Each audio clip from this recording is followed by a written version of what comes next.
study of the King of the South. So besifunda ngeNkosi yaseZansi. Yes. Okay, sorry. Before we continue, let's kneel and pray.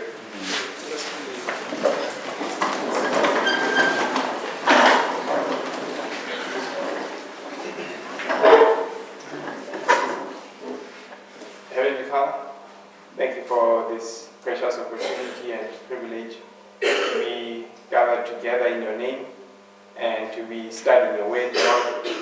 Lord, we want to invite your presence. We want to ask that you may be with us, that you may fill this entire place with your spirit. We want to hear your voice speaking to us, Lord. And please help us to allow your spirit to convince us of truth, righteousness, of sin and of judgment, Lord. Be with us in Christ we pray. Amen.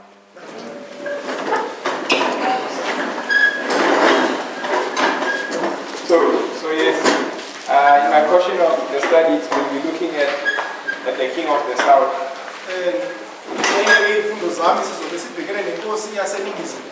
And we will try to give a bit of context as to why we want to look at the King of the South. But before we go talk about the King of the South, I want to make a point from any writings 53 paragraph 1.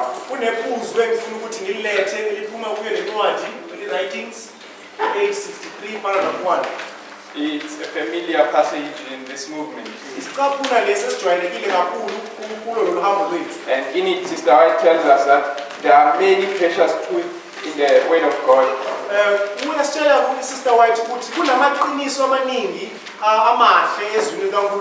Then she says, but it is present truth that the flock needs now.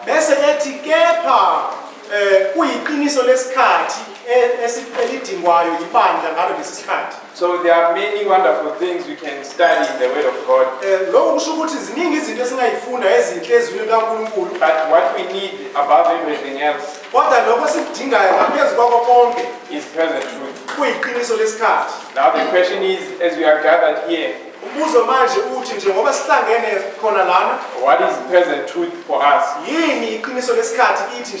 Because this is what the flock needs now. And we will understand that we are living in serious times.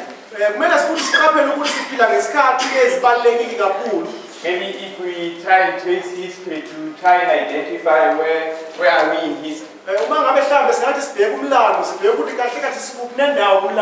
Millerite history gives us a really nice template.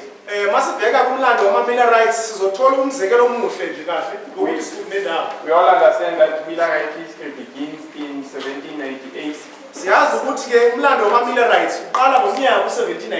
At the time of the end.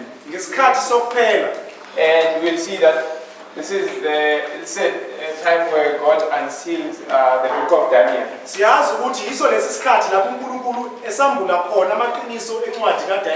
And where there begins to be an increase of knowledge. And we find that God raises up a man who understands this increase of knowledge. This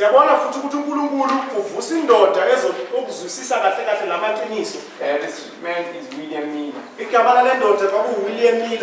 And William Miller from 1816 to 1818. William Miller he's going to be studying his Bible.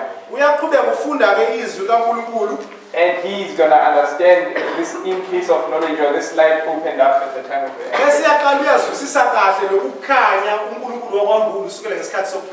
And he is going to begin to experience the first angel's message.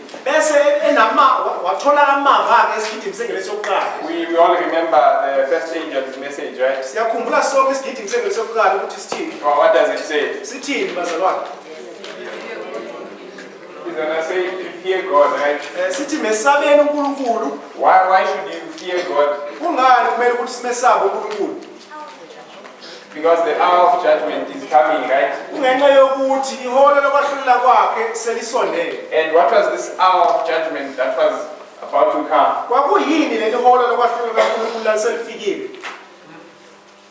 What was it? Yini lelo wona kaNkulunkulu lokwahlulela lalifikile. Lalikhomba kuphi? Lelo verse. William Miller is studying Daniel chapter 8, verse 14. William Miller uyafunda incwadi kaDaniel chapter 8 verse 14. So what is the time of judgment identified here in Daniel 8, verse 14? Isiphi lesikhathi sokwahlulela ekukhulunywa ngaso la kwincwadi kaDaniel chapter 8:14? It is 22 October, right? Isikhomba kahle kahle umnyaka u-22 ka-October 1844. This is the judgment that is coming. Yilo kwahlulela uWilliam Miller wayekhonjiswa yilo leli verse. So he begins to understand that judgment is about to come. Uyaqala ukuzwisisa ke ngaso lesa sikhathi efunda ukuthi ukwahlulela kuyeza. You know, in 1831 to 33, the message is formalized. Kusukela ngomnyaka we-1831 iyosho ku-1833 isigidimi siyaqoqwa kahle. William Miller begins to preach this message. William Miller uyaqala uyavakalisa isigidimi lesi. And in 1840, ngomnyaka we-1840 his message is confirmed. Isigidimi sikaWilliam Miller sinikezwa isiqinisekiso uNkulunkulu. God makes it clear to everyone that what William Miller is teaching is correct. uNkulunkulu uyacacisa kubo bonke abantu ukuthi lesi sigidimi siphethwe uWilliam Miller wenza ukuthi sicace kubo bonke abantu isigidimi sikaWilliam Miller ukuthi siyiqiniso. It happens when the Ottoman Empire loses its influence. Kwenzeka lokhu i-Ottoman Empire yamaSilams iwelwa amandla ayo. Josiah Leach having predicted that 2 years before. Lokhu okwaqagelwa uJosiah Leach eminyakeni emibili engaphambili. And Sister White tells us that from this time going forward, multitudes began to accept this message. Siyasitshela kuMoses prophet ukuthi kusukela ngalomnyaka we-1840 kuya ngaphambili abantu abaningi basamkela isigidimi. I want to line up 19 April as well over here. Ngifisa ukuthi ngibhale futhi no-19 ka-April 1844 khona lapha ezansi kuka-August 11. Because when you come to our time, these two months are the same point. Ngoba masesifika kwisikhathi sethu lamaphuzu mabili ayahlangana. 19 April is the first disappointment. Nge-19 ka-April 1844 kulapho kwaba khona ukukhathazeka kokuqala. And this is where the parable of the 10 virgins begins to be fulfilled. Kulapha khona futhi umfanekiso wentombi eziyishumi uqala khona. Because they are waiting for the bridegroom, right? Ngoba izintombi zingana zilinde umyeni. But the bridegroom does not come at the time they expect him to come. Kodwa umyeni akasafiki ngesikhathi abalindele ukuthi bafike ngaso. He is delayed a bit. Kuyabonakala ukuthi khona into embambile. And the virgins, because of that, they sleep. Ngenxa yakho lokho intombi zonke zalala. And the parable goes on to tell us that at midnight there was a cry. Umfanekiso uyaqhubeka uyasitshela ukuthi phakathi nobusuku kwaba khona ukukhala. So our pioneers and Sister White understood that midnight was midway. Abasunguli bebandla lethu kanye noDade White babezwisisa kahle ukuthi uphakathi nobusuku uphakathi nendlela. Midway between 19th April and 22 October. Uphakathi nendlela noma phakathi nendawo kweminyaka u-19 April ne-22 ka-October ngomnyaka u-1844. This is what we understand to be midnight. Yilokhu besizwisisa ukuthi thina yi-midnight. And from this time, the cry begins to swell or to be given. Ukusukela ke ngaso lesi sikhathi isimemezelo noma ukukhala kwasebusuku kuyaqala ukunikezwa. We know Brother Snow begins to preach the midnight cry at Boston. Siyazi ukuthi umzalwane uSamuel Snow waqala ukuvaka lesi sigidimi se-midnight cry kusukela eBoston. And it goes on to swell and reaches its intensity. Siyakhula ke lesi sigidimi sokukhala kwasebusuku bese kufika lapho sesizwakala khona ngamandla. When you get to this point, 15th August. Mase sifika ku-August 15 kulapho sizwakala khona ngamandla. And this is what we call the midnight cry. Yilokhu ke sikubiza ukuthi ukukhala kwaphakathi nobusuku. Where Brother Snow is giving this message at exit. Khona lapho umzalwane uSamuel Snow avakalisa lesi sigidimi sakhe ku-camp meeting esendaweni ebizwa ukuthi Exeter. And we know that soon after that we get to 22 October. Bese emveni kwakho lokho siyafikela ke manje kumnyaka u-22 ka-October ngo-1844. Where we see our shutdown. Lapho kuba khona isango elivalwayo. So Millerite history is a template for our own history.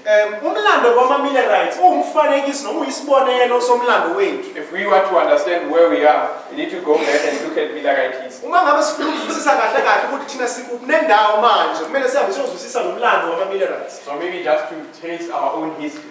Uma ngabe sithathe lesikhathi nje sithi ukubheka thina ukuthi sikunendawo. In 1989, Unyaka u-1989 is our time of the end. kuyisikhathi sethu lesi sokuphela.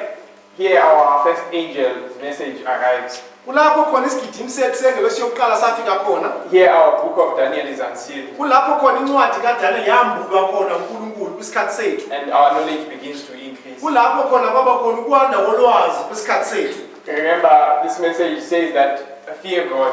Sikhumbule ukuthi lesi sigidimi sengelo sokuqala sithi mesabele uNkulunkulu. Why should we fear God? Kungani kumele ukuthi simesabe uNkulunkulu? Because the hour of judgment is coming. Kungenxa yokuthi ihola lokwahlulela kwakhe selisondele. In our history, we know that the hour of judgment Siyazi ukuthi kumlando wethu ihola lokwahlulela is the close of probation. kukuvalwa komusa. And depending on which group we are talking about, Phinde futhi kudepend ukuthi sibheke iliphi iqembu. it can take different forms. Kungame endaweni eziningi. But we look at this in terms of the priest. Sizothi sikubheke lokho kodwa sibhekene nabapristi labo babizwe kuqala kuso lesi sigidimi. So the priests need to fear God Abapristi ke labo babizwe kuqala kumele ukuthi bamesabe uNkulunkulu because Raphia is coming. ngoba kuzofika impi yaseRafiya. November 9 is coming. Kuzofika uNovember 9. This is why priests need to fear God. Yingakho kumele abapristi bamesabe uNkulunkulu. And so this message is gonna develop. Lesi sigidimi ke sizokhula. And we understand that in 1991, Elder Jeff is going to begin to understand this message. Ngomnyaka u-1999 ireformer lesikhathi sethu uJeff Pinja waqala ukuzwisisa isigidimi. He's going to begin to understand the book of Daniel 11:40 to 45. Waqala ukuzwisisa uDaniel chapter 11:40 to 45. And later in 1996, this message is going to be formalized. Ngomnyaka u-1996 lesi sigidimi saqala ukuthi siqoqane kahle. When the Time of the End magazine is produced. Lapho sekukhishwa khona incwadi ibizwa ukuthi isikhathi sokuphela. And the message is also empowered Isigidimi lesi sanikezwa amandla in connection with Islam ngenxa yesiganeko esenzeka esinokwenza futhi neIslam at 9/11. ngomnyaka u-2001 September 11. And therefore, after having traced this history, Njengoba sesiuvezile nomlando looking at Millerite history, sesibheke manje umlando wama-Millerites siuqhathanisa nalowethu. we need to expect a point where God is going to begin to give his people the midnight cry. Kumele silindele ukuthi kuzoba khona isikhathi lapho uNkulunkulu azonikeza abantu bakhe isigidimi sokukhala phakathi nobusuku. And why does God want to give his people the midnight cry? Kungani uNkulunkulu efuna unikeza abantu bakhe isigidimi sokukhala phakathi nobusuku? It's because he wants to prepare them for this point. Kungenxa yokuthi ufuna ukubalungiselele ukuthi balungele lesasikhathi lesiya sizayo eRafiya. Prepare them for the history after this event. Ubalungiselela kahle kahle imbali umlando ozolandela ngale kweRafiya. He gives them the midnight cry to prepare them. Ubanikeza isigidimi sokukhala phakathi nobusuku khona ukuze balungiselele lesasikhathi. To get their message in order. Khona ukuze baqoqe umyalezo wabo. The midnight cry comes to clarify the message. Isigidimi saphakathi nobusuku siza ukuzoqaqisa kahle isigidimi sethu. To remove preconceived ideas and false theories. Nokuthi kukhishwe imicabango yethu lekade sinayo namanga siwafundisayo. So God's people can be able to go on then and give the message to others. Khona ukuze abantu bakaNkulunkulu bazokhona ukuthi bahambe bavakalise isigidimi manje kwabanye abantu isigidimi esiqoqekile. So in our history we need to expect such a time Nalapho umlando wethu kumele silindele ukuthi kuzoba khona isikhathi esikanjalo where God begins to clarify the message lapho uNkulunkulu azoqaqisa kahle isigidimi sethu and prepare his people for what's about to come. alungise abantu bakhe balungisela lokuzayo. And in our time this begins to happen in 2014. Lokhu ngesikhathi sethu kuqalile ukwenzeka ngomnyaka u-2014.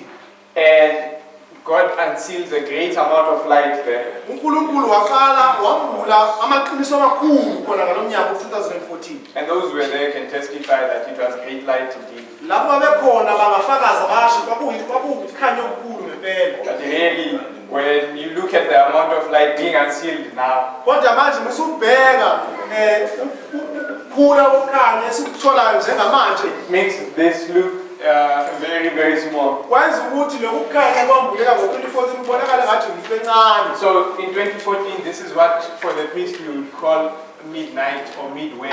Ngomnyaka u-2014 iphuzu leli singabiza ukuthi kuphakathi nendlela nabaphathi nosuku for ababingeleli abapristi. This is Boston, where the message begins to increase and swell. KuseBoston lapha isigidimi siqala khona ukuthi sikhule. And 2018 is the midnight cry. Ngomnyaka u-2018 kulapho for abapristi kuvakaliswa isigidimi saphathi nobusuku. This is Exeter for the priest. I-camp meeting leli lase-Exeter for ababingeleli. This is God's last attempt to awaken the priests. Izinzame zikaNkulunkulu zokugcina lezi zokuthi avuselela abapristi. This is the last thing He's giving them.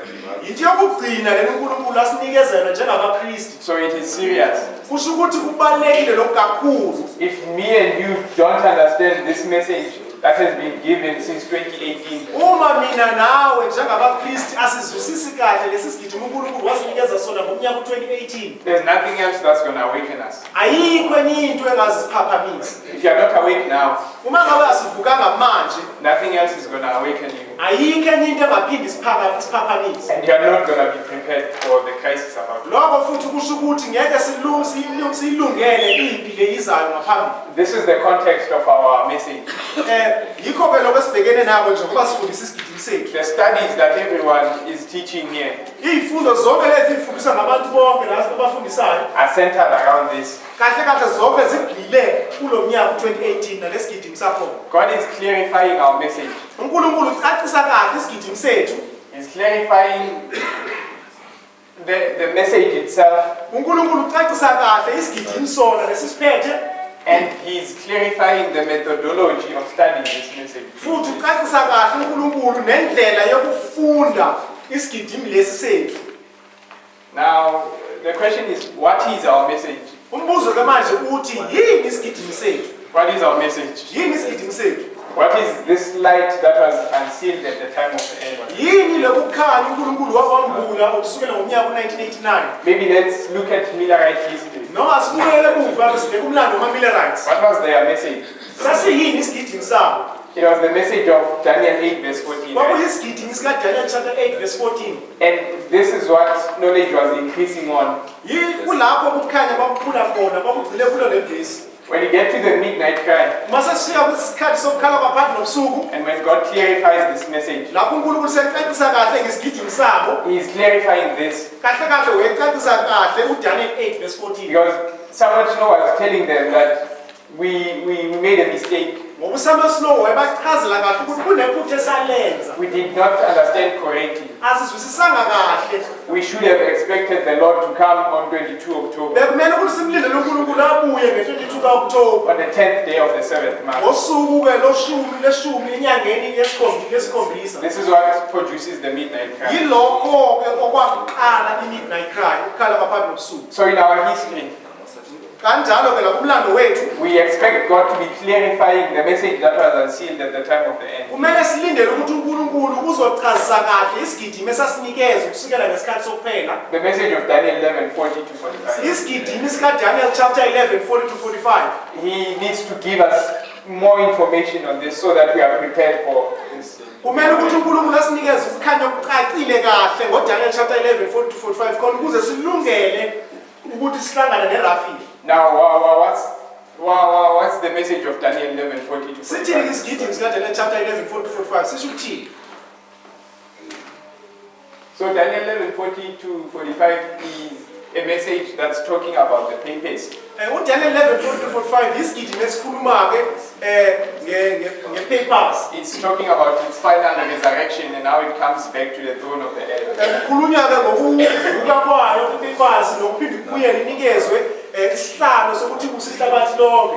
It's a message about the King of the North. Isigidi esikhuluma ngenkosi yasenyakatho. The final rise of the King of the North. Ukuvuka kokugcina kwenkosi yasenyakatho. And in order for the King of the North to come back to the throne of the earth, khona ukuze inkosi ke yasenyakatho ibuyele kwisihlalo sokuthi kusihlabathi lonke. we know that he has to conquer 3 obstacles. Siyazi ukuthi kumele alwe futhi aqede ke izinto ezintathu. And what are those obstacles? Izinto lezinto zimvimbayo zintathu zinendleleni yakhe. What's the first one? Yini eyokuqala kumele ayiqede? The King of the South, right? Inkosi yaseningizimu. The glorious land. Izwe legugu And Egypt. bese kuba yiphutha. We know that the King of the South is Russia. Siyazi ukuthi inkosi yaseningizimu kuyiRussia. And the glorious land is the United States of America. Izwe legugu ku-United States of America. And Egypt is the United Nations. Bese kuba yiphutha ke kuba izwe ezimanyeneyo. This is our message. Isigidi sethu ke lesi. This is where everything we teach centers. Kulapho yonke into esiyishumayelayo igxile khona. About how the King of the North comes back. Ukuthi inkosi yasenyakatho izobuyela kanjani. And this is why the King of the South is important. Yingakho kubalulekile ukuthi sizwisise ukuthi ubani inkosi yaseningizimu. Karabo is already, and Mawande already began speaking about Karabo.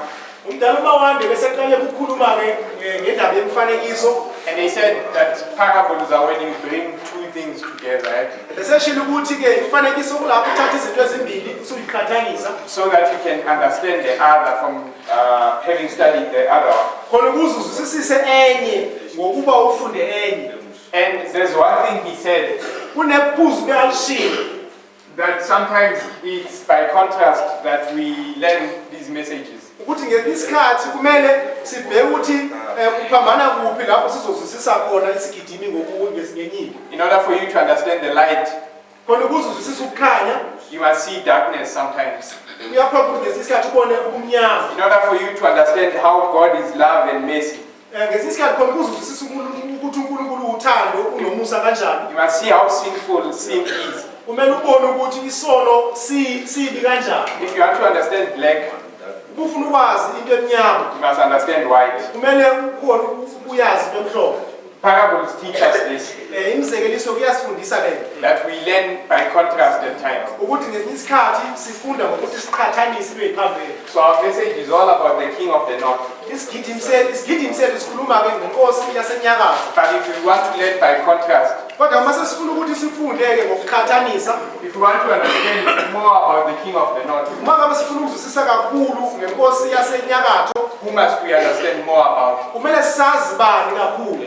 The King of the South. Kumele sazi kakhulu ngenkosi yaseningizimu. If you see the history of the King of the South, Masibona umlando wenkosi yaseningizimu, its activities and how it comes to its end, izinto ezenzayo nendlela ezophela igciniwa ngayo, you are better able to understand the King of the North. lokho kuzosibeka endaweni yokuthi sizwisise kahle ukuthi izokwenza kanjani lenkosi yasenyakatho. And for us, this is salvational. Kona ke lokho kuusindiso ukuthi, ukwazi lokho kuusindiso ukuthi. Sister White will tell us that our greatest and most urgent need is a revival. Sister White uzositshela ukuthi esona sidingo sibalekile futhi singxamisekile sethu siyibandla kuyimvuselelo. That's what God's people need. Yilokho abantu bakaNkulunkulu abakudingayo. Because they are dead, dry bones, right? Ngenxa yokuthi singamathambo omile afile. And how does this revival come about? Manje ke lemvuselelo izoza ngani? Sister White tells us that it's when God's people begin to understand the books of Daniel and Revelation. Bese yasichazela umprofeti ukuthi uma abantu bakaNkulunkulu bezwisisa incwadi kaDaniel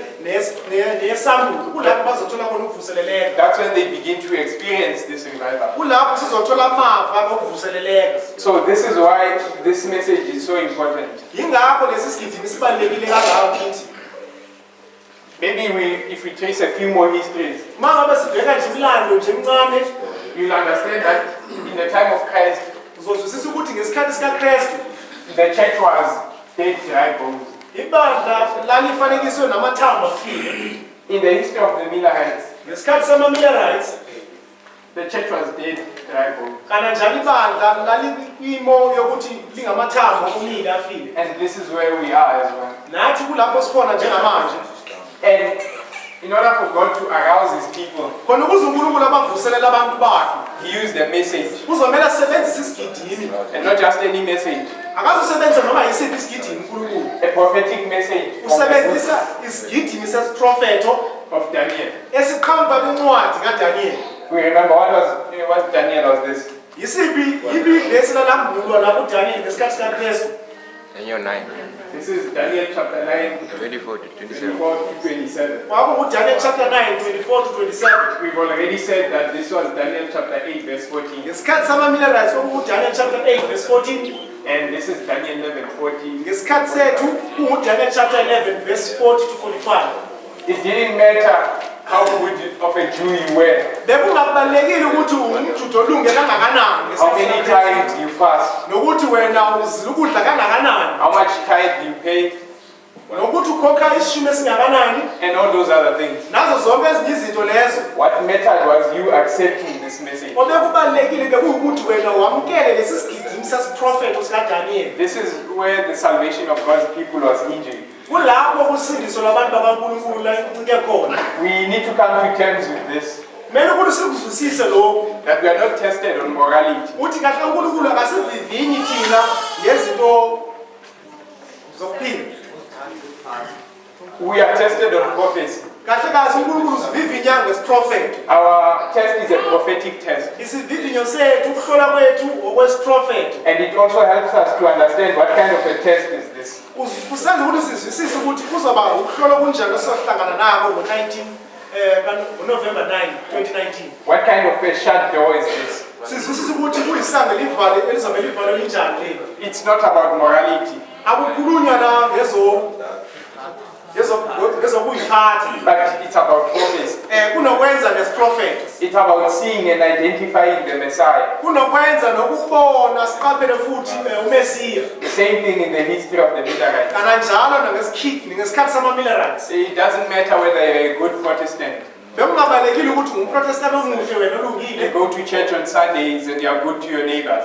Uyahamba uyesonto ngesonto umuntu oyiphatha kahle uphatha kahle nomakhelwane bakho. If you did not accept the message of William Miller, If ungayamkelanga isigidimi sikaWilliam Miller you are going to be lost. ubuzolahlelwa ngaphandle nawe. And this is why our message is so important. Yingakho sibalekile isigidimi sethu nathi. And this is why the message of the midnight cry is this important.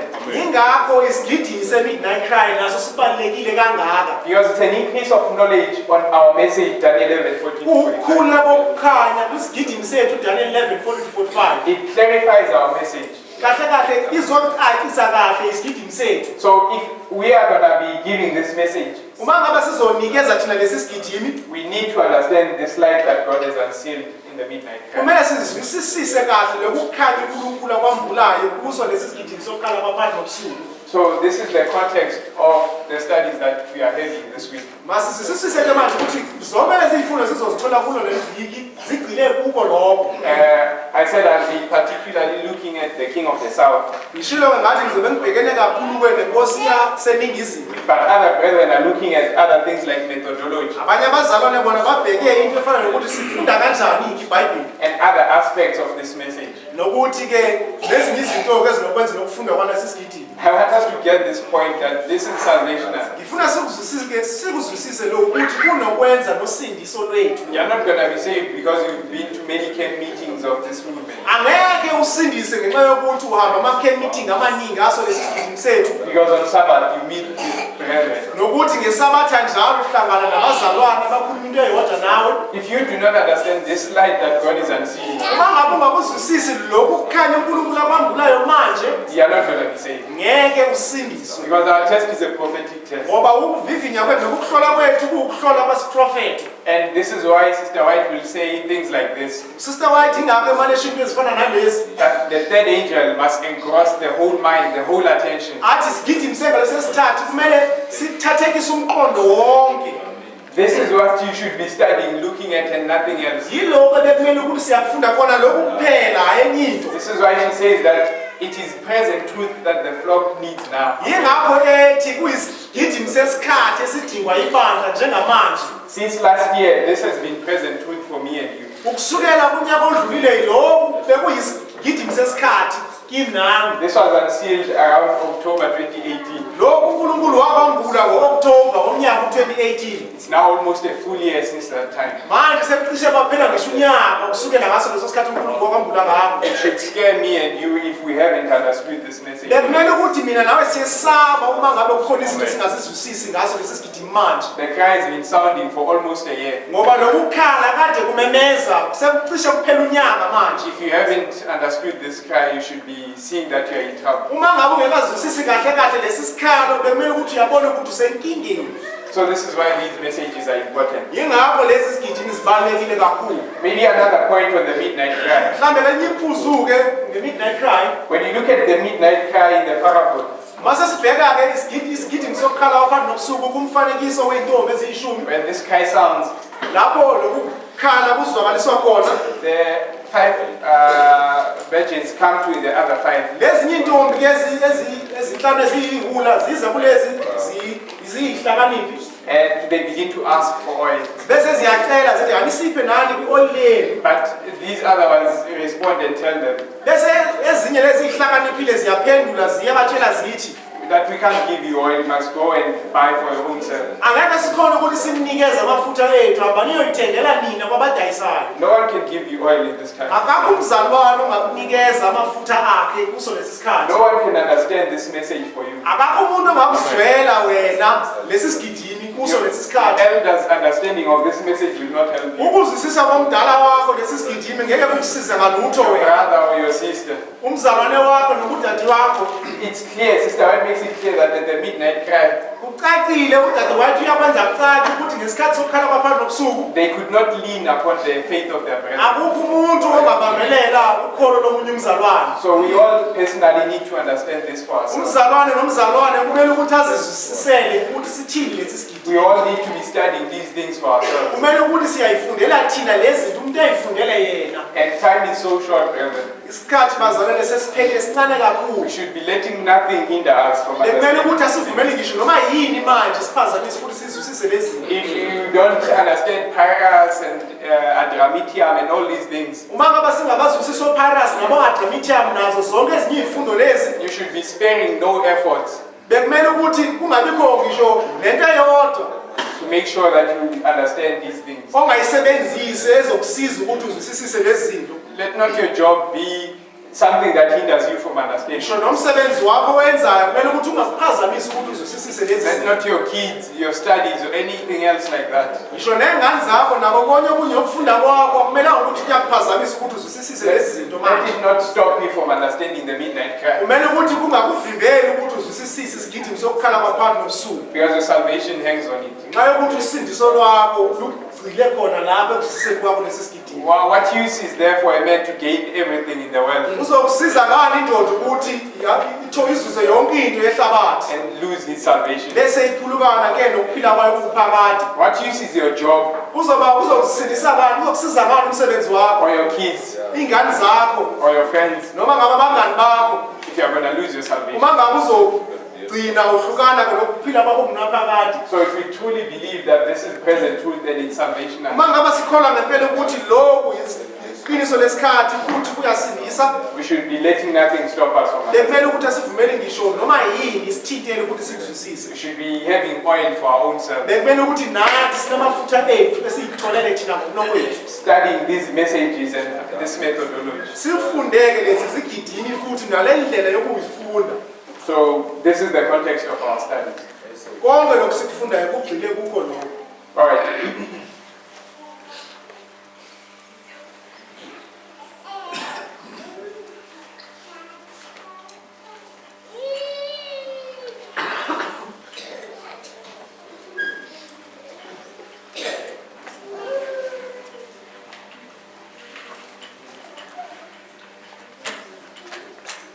So our sister has already set the stage for us. Udade wethu seqalile kusivulela indlela. She took us through Acts 27. Sithathile wasibeka kwincwadi yezenzo chapter 27. And the story of the two sheep. Sikhuluma lapho ngemikhumbi emibili. And we saw that there is a point, especially in terms of the sheep of Alexandria. Siyabona ukuthi kunendawo lapho kakhulu kulo mkhumbi waseAlexandria. This point she called the shipwreck. Lelo phuzela libiza ukuthi kulapho umkhumbi uhlaphazeka khona. And what happens when this ship gets wrecked is that Paul goes on to give a message to the last group. Okwenzeka la ukuthi ke masuhlaphazeka lo mkhumbi kolwandle uPaule uyahamba unikeza isigidini ke manje kuqembu elithizeni labantu. This is the close of probation for the ship. Kulapho umusa uvalwayo khona for umkhumbi. And she showed how this is the Sunday law for us. Wabe sekukhombisa kudadewethu ukuthi lokhu kahle kahle kuyisikhathi somthetho wesonto. How when Adventism and America's probation closed, then you have a harvest of the 11th hour workers. Ukuthi lapho sekuvala umusa kuvala lama 7 day Adventists. Kulapho kuzobe sekuvulwa umusa ngoba manje uNkulunkulu sethola ke manje labo bangama 11th hour workers. And before this, God was harvesting the Levites. Ngaphambi kwako lokho uNkulunkulu bevuna amalevi. And this is in between Peniel and the Sunday. Lokhu ke kuphakathi ke nePeniel kanye futhi nomthetho wesonto. This is the history of the sheep Mlando ke lona womkhunji after it has been hit by Euroclimate, emveni kokuthi ke uhlakazekile where it's going through or passing around Adria. lapho usudlula manje eAdria. And she showed us how in between this history, Peniel and the Sunday law, Wasikhombisa ukuthi la phakathi kwePeniel neSunday law Luke begins to tell us or give us this number. ukuthi uLuka uyaqala manje usinikeza inombolo ethizeni, The number 276. inombolo engu276. He says that there are 276 souls in the sheep. Yasele ukuthi kwakunemphefumulo ewu276 emkhonjeni. And it's already been shown how 3 of those souls were different from the other 273. Sesikhombisile ukuthi abathathu kubo labo babehluke kanjani kwabanye abawu273. We don't count Paul, Aristarchus, and Luke. Asibabali ngabazalwane uPaul noAristokwe kanye noLuka. But beside them, there's 273 souls here. Ngaphandle kwabo labazalwane bathathu kunemphefumulo ewu273. And we understood that this is the history of the Levites. Siyazwisisa futhi ukuthi lona ke umlando wabaLevi labo bazobizwa emveni kwabaKristu.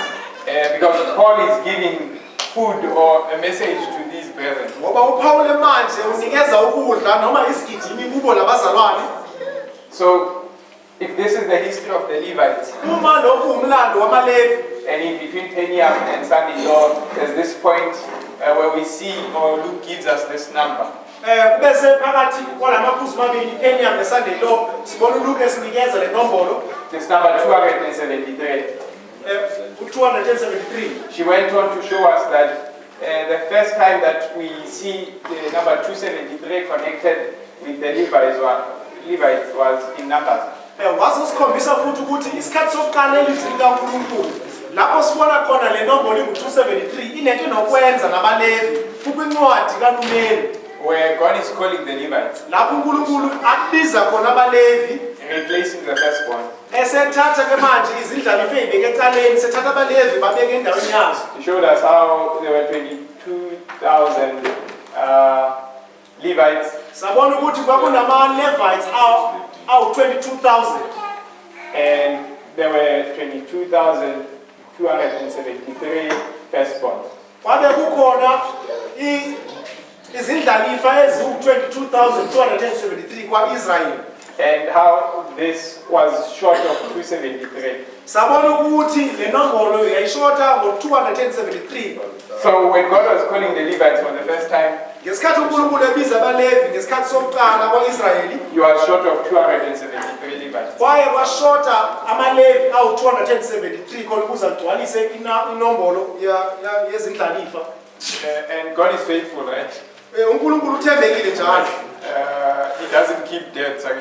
uNkulunkulu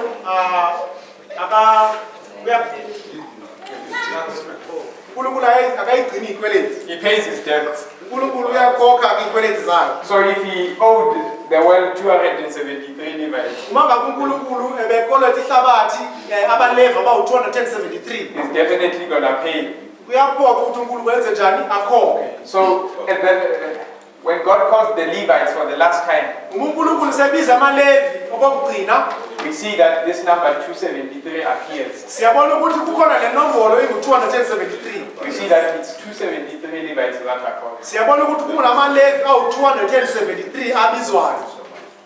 So this is where we launch off our study of the King of the South. Kulapho besizoqala khona isifundo sethu ke senkosi yaseningizimu. Because 273 becomes a symbol of this period or this way mark between Peniam and the Sunday. Ngoba u273 se uzoba umfanekiso noma uphawu lesikhathi siphakathi kwePeniam neSunday law. Now when we're looking at how to study parables, how to study the Bible, Uma ngesikhathi besibheka ukuthi kumele sifunde kanjani iBhayibheli noma imifanekiso, we said you look at a verse and then you exhaust it, right? sishilo sathi kumele sibheke ivesi sibe siyalifundisisa lona siliqede.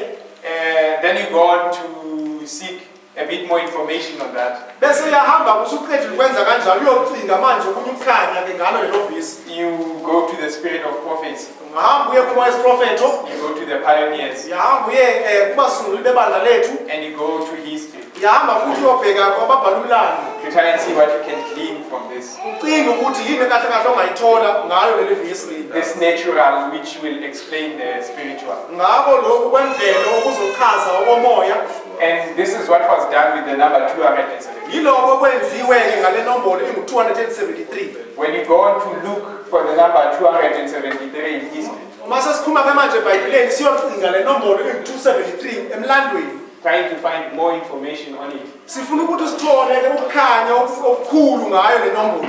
you find that it brings you to a particular history. Siyabona ukuthi iyasithatha sise kumlando thizeni. When you look at the year 273 BC, Uma sesibheka umnyaka u273 BC, this is the history of a man by the name of Pyrrhus. isithatha sisa kumlando wendoda ebizwa ngokuthi nguPyrrhus. Well, let me put it, this is the history of Rome. Kahle kahle lona ngumlando weRome. In the year 273 BC, Ngomnyaka u273 BC, Egypt sent ambassadors to Rome. iyiphutha ke yathumela abameli eRome. It began to establish a relationship with Rome. Yakha ubudlelwane kanye neRome. And why would Egypt do this? Kwakungani iEgypt yayisenza lokho? If you look at this history, Egypt was a great nation. Musubheka lo mlando uthola ukuthi iEgypt kwakuyisizwe esikhulu kakhulu. This is in the time of Ptolemy the Great. Kwakungesikhathi sikaPtolemy omkhulu. I'm not sure if it's the Great, but Ptolemy, the one we read about, the famous Ptolemy, Kodwa kuPtolemy losifunda ngayo incwadi kaDaniel chapter 11. or the Ptolemaic Empire. Noma umbuso ke kaPtolemy.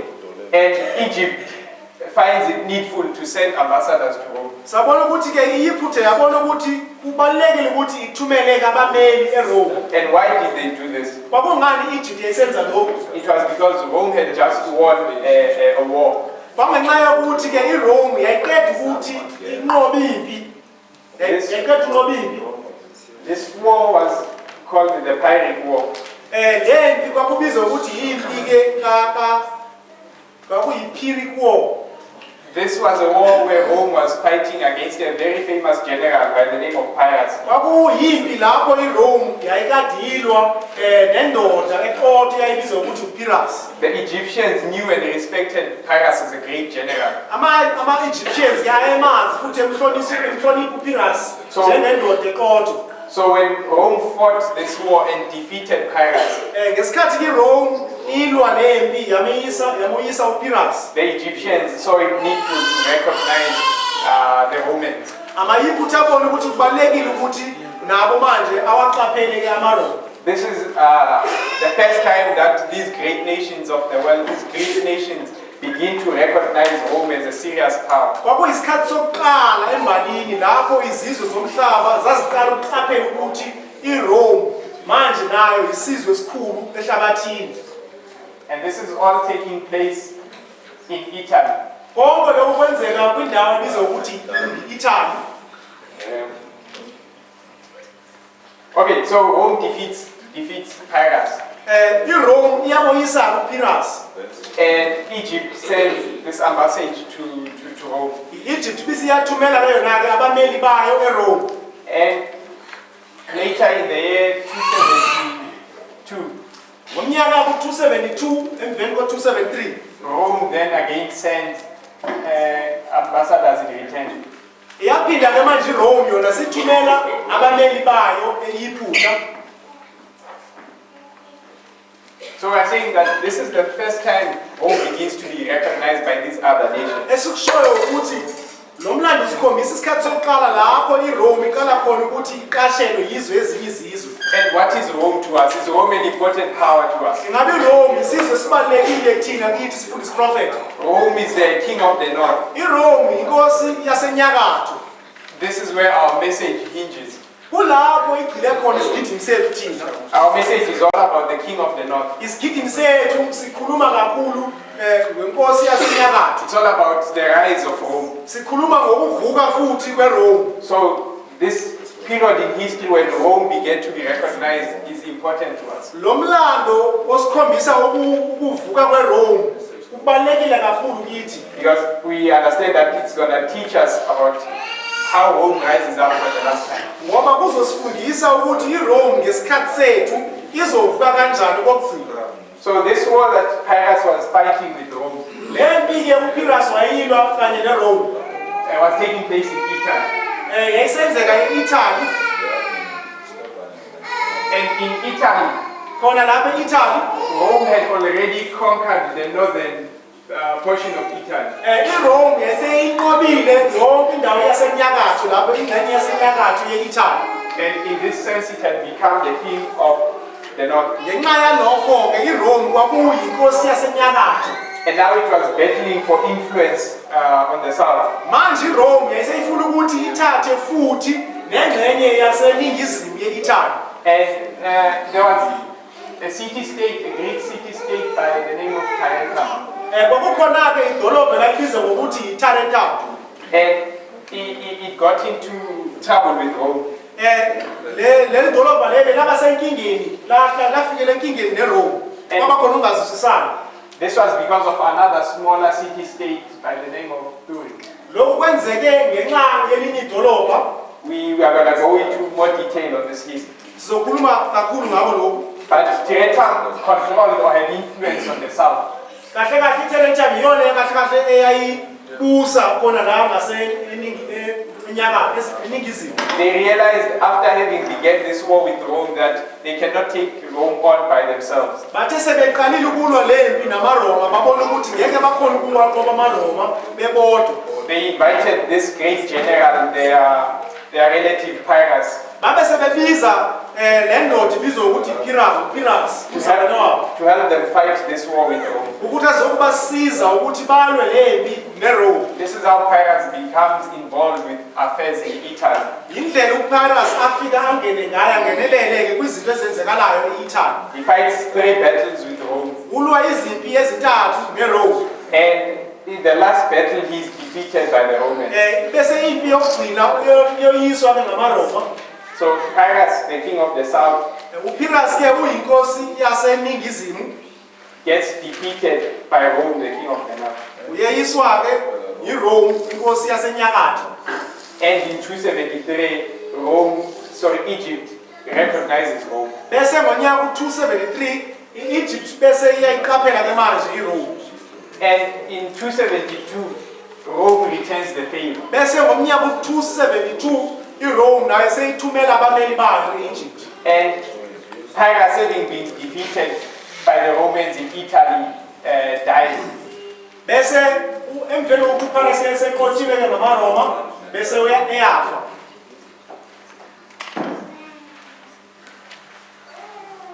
Pyrrhus dies in 272.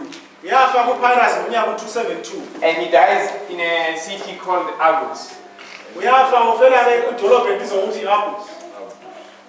And seeing all these characteristics, Masibona konke lokhu this history begins to look familiar.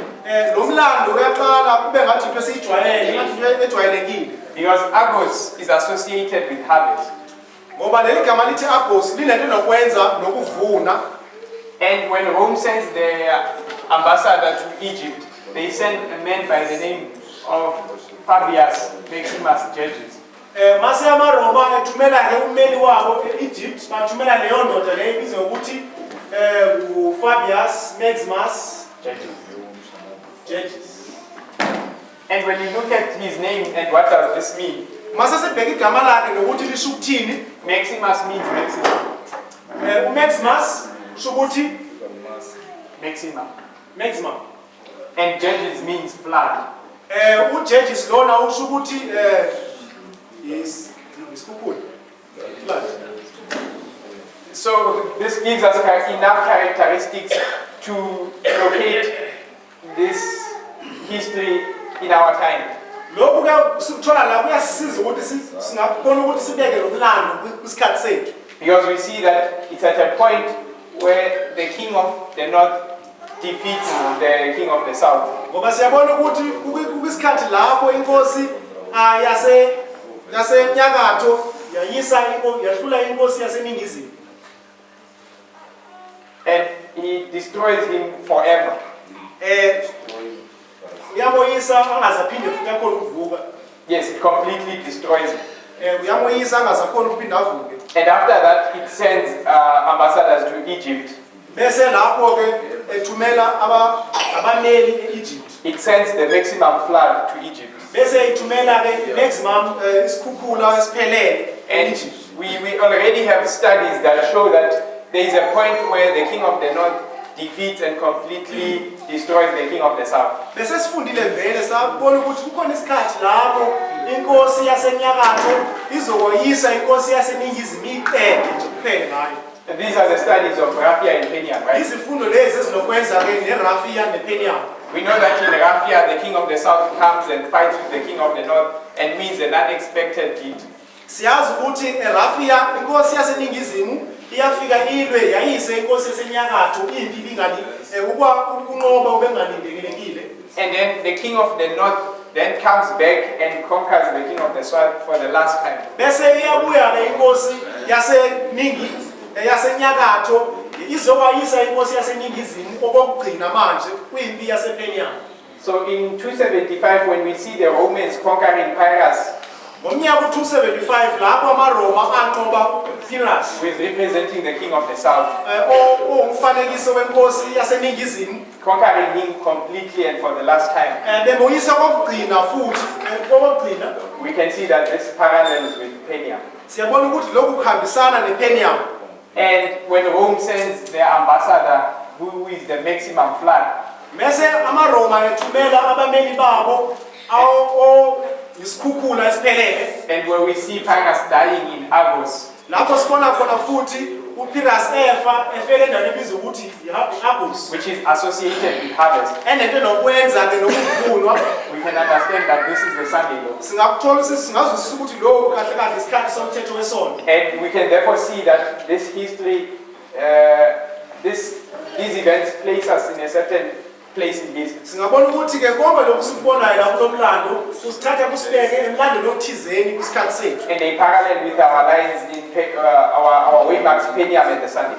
And futhi kuhambisana kanye namaphuzu ekumlando wethu iPeniam neSunday law. We can see that the story of Pyrrhus shows us how the king of the south comes to its end. Umlando kaPyrrhus usikhombisa ukuthi inkosi yaseningizimu fika kanjani ekupheleni kwayo. And if we see how the king of the south comes to its end, Uma ngabe sibona ukuthi inkosi yaseningizimu ifika kanjani ekupheleni kwayo, we therefore understand how the king of the north comes or rises to its full power. lokho kuzosenza ukuthi sibone futhi kahle kahle ukuthi inkosi yasenyakatho yona ikhuphukela kanjani esihlalweni sayo. We were showing that at this point there is an overturning. Besikhombisile ukuthi kuso lesi sikhathi lesi kukhona ke ukubhukuqa. One power is removed while the other one begins to rise. Amanye kamandla uwiselwa phansi, amanye kaphakamela phezulu. So Pyrrhus begins to show us how the king of the north comes back to its throne. Kahle kahle lemlando kaPyrrhus usikhombisa kahle kahle ukuthi inkosi yaseNakatho ibukela kanjani isihlalweni sayo. But this is the conclusion or the end of the history of Pyrrhus. Kodwa ke lokhu kusikhombisa ke isiphetho somlando kaPyrrhus.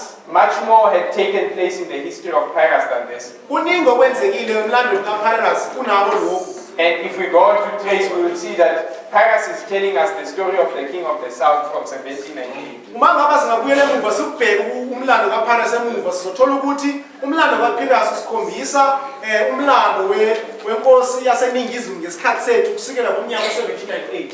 And this is a parable. Lo mlando kaPyrrhus ungumfanekiso umzekeliso.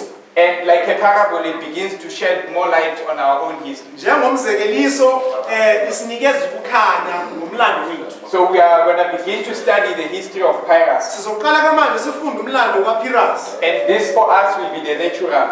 Lo mlando kaPyrrhus uzoba imvelo kithi. And after having understood the history of Pyrrhus, the natural, Mase siqeda ukuzwisisa umlando kaPyrrhus imvelo, we'll be able to better understand the history of the king of the south, which is the spiritual. sizobe sesikwazi ke manje ukuthi sizwisisise umlando wenkosi yaseningizimu yabamoya yesikhathi sethu.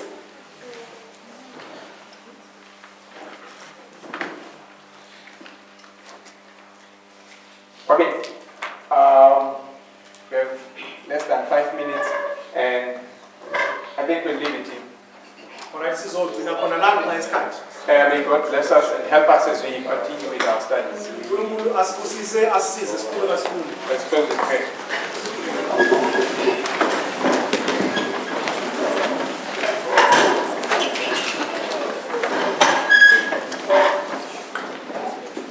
Heavenly Father, we want to appreciate the light that you give us.